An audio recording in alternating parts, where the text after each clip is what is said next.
The city lights reflected off the windows of the 35th floor, where the sound of keyboards beat like a heart racing for survival. Amid reports and meetings, she moved in silence, a shadow trying not to be noticed. But fate rarely spares those who try to go unseen. Before we start, subscribe now so you don't miss more incredible stories like this one. Oh, and before we dive in, tell us in the comments, where are you watching this video from? We love hearing from you and always read every message. The Hayes & Co. building. In the heart of Manhattan was a glass tower where the sun hit hard in the morning, and egos reflected even stronger in the afternoon. The sound of heels on marble, elevator hums, and the nervous click of pens formed the soundtrack of a place where even silence seemed supervised. Elena Marlowe was new, temporary secretary to the executive director, Nathaniel Hayes. She had been there 3 weeks, and from day one, she learned that luxury did not soften cruelty. It only disguised it with expensive perfumes. Other secretaries watched her as if she were a spreadsheet error. Whispers followed her down the halls. Rumors folded neatly against her chest like the dreams she hid from the world. "She's only here because HR was desperate," murmured one. "Or because she has some trick up her sleeve," added another, smirking. Elena didn't respond. She kept the words in the same place she kept her dreams, folded carefully, away from everyone's eyes. Nathaniel, the director, was a man of few words and sharp glances. Young for his position, known for his flawless coldness, the kind of man who never hesitated to destroy someone in a meeting, if the graph justified it. They said he never smiled. They also said he never made mistakes. That morning, the air felt heavier than usual. Elena entered the conference room to prepare the reports before his arrival. The clock read 8:45 a.m. At 8:50, the door clicked shut behind her. Nathaniel entered, suit gray, tie dark, gaze sharp enough to cut glass. "Did you type the quarterly data?" he asked without raising his tone. "Yes, sir." "I double-checked it." "Twice is not enough when you work with me," he said dryly, flipping through the pages. Elena stood still, hands clasped, trying not to tremble. Outside, a few employees peeked through the glass wall, pretending to work while watching the scene. The tension between them was visible, but no one knew if it was fear, pride, or something deeper, unnameable. Nathaniel lifted his eyes for a moment. "You don't belong here, Miss Marlowe," he said calmly. "But we'll see how long you can pretend you do." He left the papers on the table and walked out, leaving behind the woody scent of his cologne and a lingering humiliation. Elena took a deep breath, gathered the reports, and when she raised her face, she saw her own reflection in the glass. A woman trying not to crumble before a city that swallowed the fragile. But while the office laughed quietly, her eyes shimmered not with tears, but with something no one could yet see. The next morning, the sky over Manhattan was metallic gray, and the wind seemed to carry the whispers of those, feeling small against the skyscrapers. Inside Hayes & Co., the pace was frantic, and a new rumor was circulating. Among the glass walls and reheated coffee, something was about to happen in the 10 a.m. meeting. Elena knew before anyone else. Nathaniel had asked her to prepare the annual report presentation, something normally handled by senior analysts, not a temporary secretary. When she asked if she should just organize the slides, he replied, "No, you will present them." The silence that followed felt like hours. "Sir, I don't think, believe it or not, you will do it." He cut her off without even looking up from his monitor. Her colleagues whispered the rest of the morning, "This is a trap. He's going to destroy her in front of everyone." Of course. Only a sadist like Hayes would do this. Elena's stomach churned. The clock ticked like a countdown to judgment. At 10 a.m., she entered the main room. 30 people. 30 eyes. A projector lit like a judgment spotlight. Nathaniel sat at the head of the table, calm as someone who already knew the ending. "Whenever you're ready, Miss Marlowe," he said, crossing his arms. She inhaled. The screen behind her displayed the company's graphs. Cold, precise, merciless. Her voice was low, almost trembling. "The fourth quarter performance shows a 7.4% growth, but there are indicators that—" "Speak louder," interrupted Nathaniel, emotionless. Some executives laughed. One whispered, "Looks like a lost intern." Elena swallowed hard. She tried to continue. Each word weighted like tons. "There are indicators pointing to a 2% drop in the European division." "And the reason?" he asked, like throwing a spear. I believe that—" "Believe." Nathaniel smiled for the first time. A cold smile. "Here, Miss Marlowe, we do not believe—" "We know." The room erupted in laughter. For a moment, she thought about giving up. But she didn't. Something inside refused to break. Elena took a deep breath. She began explaining the discrepancy with calm precision. Voices softened. The laughter faded. Conviction had entered her tone, timid but undeniable. The embarrassment lingered, but the room began to take notice. When she finished, silence fell.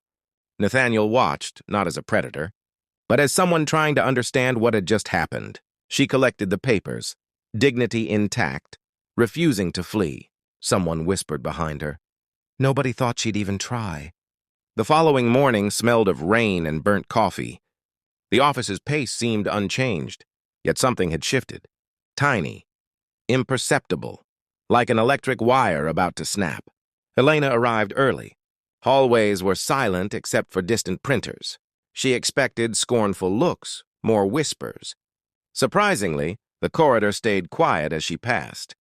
Some averted their eyes, others pretended to be busy. The echo of the previous meeting lingered in the collective memory. "Did you see that?" someone whispered. She didn't stutter at the end. Said another. The way she held her gaze, Nathaniel hadn't said a word. No praise, no criticism, just a calculated indifference. That morning, he summoned her to his office. "Come in," he said, eyes fixed on the window, watching the city fog. She entered, heart racing.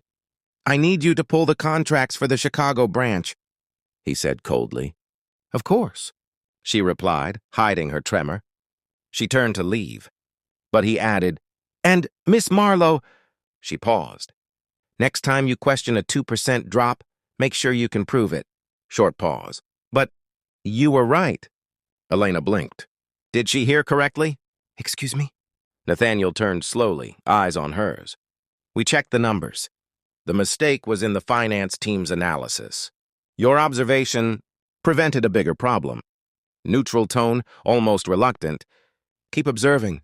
Don't let anyone silence you. Just that." No smile, no gesture. But that single statement carried unexpected weight. Later, a young analyst, Mark, approached her at the coffee station. "Hey, just wanted to say you were brave yesterday." Awkward, shy. Elena gave a brief smile. "Thank you. He doesn't do this for anyone." "Never lets a new employee speak."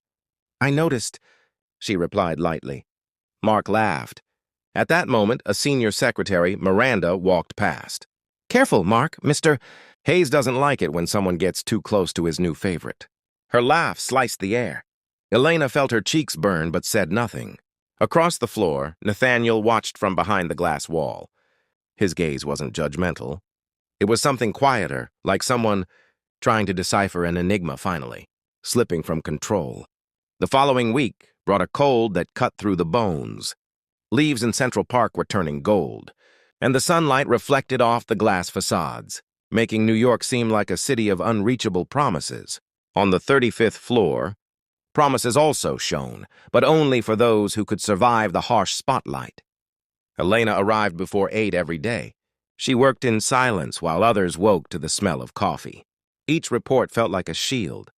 Each email, a deliberate step toward something she didn't yet name. Nathaniel noticed always. One morning, he entered early. His footsteps echoed on marble. Elena typed, unaware of him, until she heard, "Still here." She turned slowly. Nathaniel stood without his jacket, tie loosened, gaze tired, yet enigmatic. "There were pending items on your agenda," she replied. "There were," he said. "Now they are resolved." Silence stretched. She finally raised her eyes. For a fleeting moment, they met. Something long enough to feel intimate. Nathaniel looked away first. "Gather the Chicago branch team tomorrow. I want you on the video call." "Me?" Surprised. "Yes, you." Back to his desk. Your data reading is more reliable than the paid analysts. Outside, whispers stirred. She's moving up too fast. Hayes has a weakness for this type of employee. He might even promote her. Lunchtime gossip hit harder than public humiliation. But destiny tested the new balance. During the video call, Richard Callen, arrogant director from Chicago, mocked her. So the new star from New York wants to teach me numbers? Fascinating. I thought you only served coffee. The room froze. Nathaniel's gaze on Richard was icy. Continue, Miss Marlowe, he said, tone unshaken. Elena hesitated, then explained the branch's report errors. Richard tried to mock again. She countered with precision, line by line, graph by graph. In the end, the evidence was undeniable. She was right. He was wrong. The room went silent. Nathaniel spoke, each word sharp, velvet-coated. I hope this clarifies who really understands what's going on here. Richard swallowed. The meeting ended. The silence transformed into palpable respect.